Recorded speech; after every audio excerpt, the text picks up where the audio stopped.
Армысыздар қадірлі көрермен, таңғы шай жобасының кезекті шығарылымында сіздермен қайта қауышқанымызға қуаныштымыз. Қазақта еңбек еткеннің еңсесі биік деген сөз бар. Ендеше біз бүгінгі шығарылымымызда кәсіп, қоғамдағы әйелдер мен жастардың тәрбиесі туралы әңгіме өрбітпекпіз. Ал бүгінгі біздің қонағымыз жеке кәсіпкер, Жамбыл аудандық іскер әйелдер қоғамдастығының төрайымы, көпбалалы ана, өзінің кәсібін домалатып қана жүрмей, сонымен қатар Жамбыл аудандық қыз-келіншектердің қоғамда белсенді болуына үлес қосып жүрген жан Фарида Дайрабекова ханым. Саламатсыз ба? Қош келдіңіз. Қош көрдік. Қуаныштымын. Қайырлы күн баршаңызға. Мен Дайрабекова Фарида Дауылбайқызы, Жамбыл ауданы іскер әйелдер қауымдастығының және де Атамекен кәсіпкерлер палатасы жанынан құрылған іскер әйелдер кеңесінің өкілімін. Жеке кәсіпкермін. Осы кәсіп бастау идеясы қалай келді және алғашқы қадамдарда сізде қандай қиындықтар орын алды? Менің мамандығым аспаз. Кәсіпті бастау идеясы бала күтімімен үйде отырған кезде сонда ойыма келді. Үйде бір күні газет оқып отырсам, сонда аудандық радиоға Шұғыла газетінің шығарылымында жазылды кәсіп бастау 20-20 бағдарламасы деп. Сол бағдарлама бойынша оқытылып, мен кәсібімді бастадым. Кәсіп бастағанда алғашында қиыншылықтар болды. Кәсіп жағынан емес, енді құжаттар жағынан, кәсіп ашасын, ИП болып тіркелесін, енді салық жағынан құжаттардың бәрін білу керек. Сол жақтарынан кішкене қиыншылықтар болды. Ал қазір қандай бағыт бойынша жұмыс жасап жатырсыз? Қазір қоғамдық тамақтану бағыты бойынша жұмыс жасаймын. Жақсы. Әйел адамға кәсіп пен отбасыны қатар алып жүру қаншалықты қиын?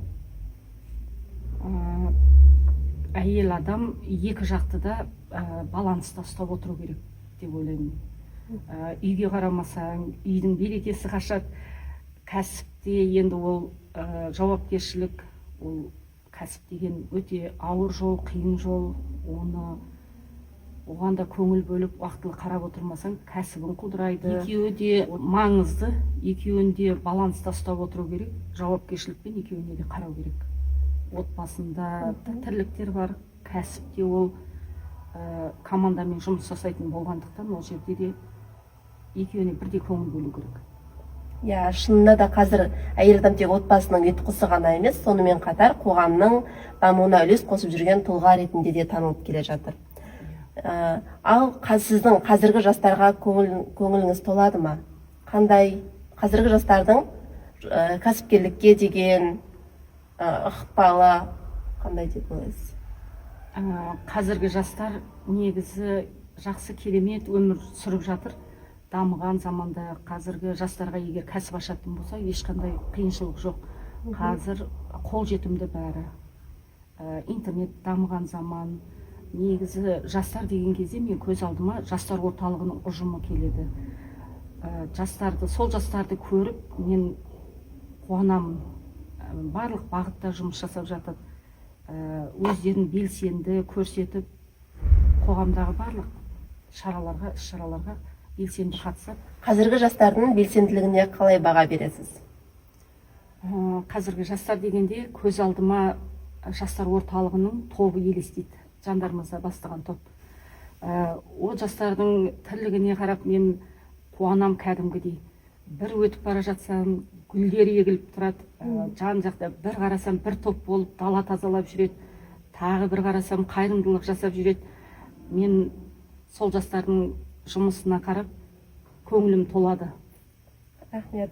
Ал қазіргі кәсіп бастағысы келетін қыз-келіншектерге қандай кеңес берер едіңіз? Кәсіп бастау үшін бірінші білім керек. Әркім өз сол салада кішкене болса да жұмыс жасаған дұрыс. Егер аспазшы болғың келсе, бір асханаға жұмысқа орналасып, сол жерде кішкене көріп, тәжірибе жинаған жақсы. Ал басқа сала болса, сол басқа саланы кішкене көріп, көзіңменен сосын барып бастаса, кішкене қиыншылықтар аз болады деп ойлаймын. иә, қазір жастарға берілген мүмкіндік көп. Ең бастысы оларға сенім, шабыт керек дейсіз ғой. Ал сіз өзіңізді қалай мотивациялайсыз? Шаршаған кезіңізде мен алға ұмтылуым керек дегенде қандай ұстанымдарыңыз бар? Осы туралы айта кетсеңіз. Мен қазір іскер әйелдер қауымдастығымен, іскер әйелдер кеңесімен жұмыс жасайтын болғандықтан мен сол кісілерден мотивация аламын. Іскер әйелдер деген кезде көз алдымызға мықты, бір қолымен бесік тербеткен, екінші қолымен әлем тербеткен әйелдер ғой, соның ішінде көбісі. Сол кісілермен кездескен кезде өзім оқуларға барамын, өзімді кішкене тастап бара жатқан кезде өзімді шабыттандырып, сол әйелдерден мотивация аламын. Арманына жете алмай жүрген жастарға не айтар едіңіз? Және болашақта жастарға арналған қандай жобалар ұсынар едіңіз? Бүгінде жастардың мүмкіндігі көп. Ең алдымен өзіне сену керек, уақытты тиімді пайдаланып, дамудан тоқтамау керек, өз-өзін үнемі дамытып жүру керек. Жоба менде кей кезде мынандай идеялар келеді. Жыл үздік аспаз деген сияқты жастарды шақырып, осы аспаз саласында болмаса, қазіргі хобби бар жастар дейміз ғой, осындай үйінде қазір қыз-келіншектер негізі жастар қолдарынан бәрі келеді. Интернеттен көріп, рецепттерді бәрін көріп, олар торттарды да жасайды, блини жасайды, түрлі тағамдарды үйлерінде жасап жатады. Сондай жастарды мен жинап, жарыс ұйымдастырсам деп, конкурстар, жыл аспазы болмаса, керемет аспаз деген ба, сондай Алла қаласа ойымда бар. Жақсы. Ал енді бүгінгі сұхбатымызды қорытындылай келе, жастарға бір-екі ауыз кеңес сөз айтсаңыз. Жастарға айтарым, өздерін дамытудан шаршамасын, оқы және оқы. Қазір мүмкіндік өте көп жастарға, жасанды интеллект, осы интернет дамыған заманда өздерін дамытудан шаршамасын. Келіп өз ақпараттарыңызбен бөліскеніңіз үшін сізге алғыс білдіреміз. Құрметті көрермен, біз бүгінгі сұхбатымызда еңбек, сенім, табандылықтың арқасында үлкен жетістіктерге жетуге болатынына тағы да көз жеткіздік. Жастар, армандарыңыздан қорықпаңыздар. Жетістікке жетер әр кішкентай қадам үлкен жетістіктің есігін ашады. Келесі кездескенше сау саламатта болыңыздар. Сіздермен бірге болған Таңғы шай жобасы.